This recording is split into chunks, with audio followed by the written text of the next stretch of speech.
அனைவருக்கும் வணக்கம். Tamil KSR channel இன்றைய பதிவு சிக்கன் பிரியாணி செய்யக்கூடிய குறிப்புகள்.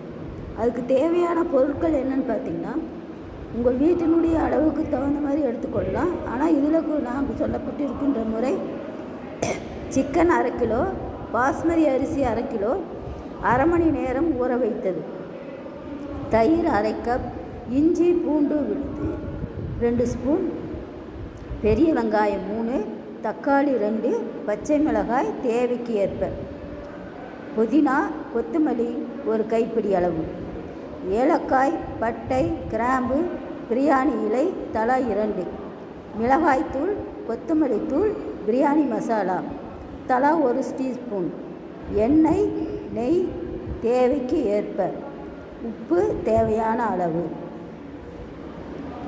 இதனுடைய தொடர்ச்சி மறுபடியும் பார்ப்போம். நன்றி.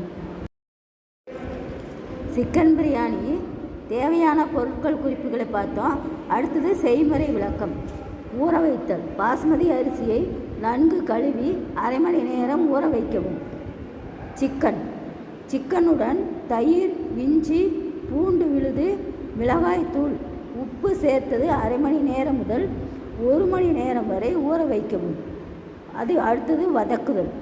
குக்கரில் எண்ணெய் அல்லது நெய் ஊற்றி பட்டை, கிராம்பு, ஏலக்காய், பிரியாணி இலை தாளித்து நறுக்கிய வெங்காயத்தையும் வதக்கவும். பின் இஞ்சி பூண்டு விழுது, நறுக்கிய தக்காளி, பச்சை மிளகாய், கொத்தமல்லி, புதினா, மசாலா தூள்களை சேர்த்து நன்கு வதக்கவும். சிக்கனை வேக வைத்தல். ஊற வைத்த சிக்கனை அத்துடன் சேர்த்து 5 அல்லது 10 நிமிடம் நன்கு வதக்கவும். பின்னர் தண்ணீர் தெளித்து சிக்கனை 70 அல்லது 80% வேக வைக்கவும்.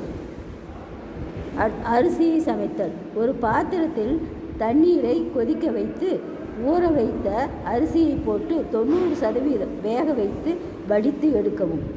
தம் போடுதல். இரண்டையும் ஒன்றாக இணைத்தல் என்று பொருள். சிக்கன் மீது வேக வைத்த அரிசியை பரப்பி அதன் மேல் வதக்கிய வெங்காயம், புதினா, நெய் சேர்த்து குறைந்த தீயில் 10 அல்லது 15 நிமிடம் குறைந்த தீயில் 1 விசில் விட்டு 15 நிமிடம் கழித்து திறந்து அரிசி உடையாமல் கிளறி பரிமாறவும். இதுவே சிக்கன் செய்முறை விளக்கமும் அதற்குண்டான தேவையான பொருட்களையும் பார்த்தோம். மீண்டும் சமையல் குறிப்பில் அடுத்த ஒரு பதிவில் பார்ப்போம். நன்றி, வணக்கம், வாழ்க வளமுடன்.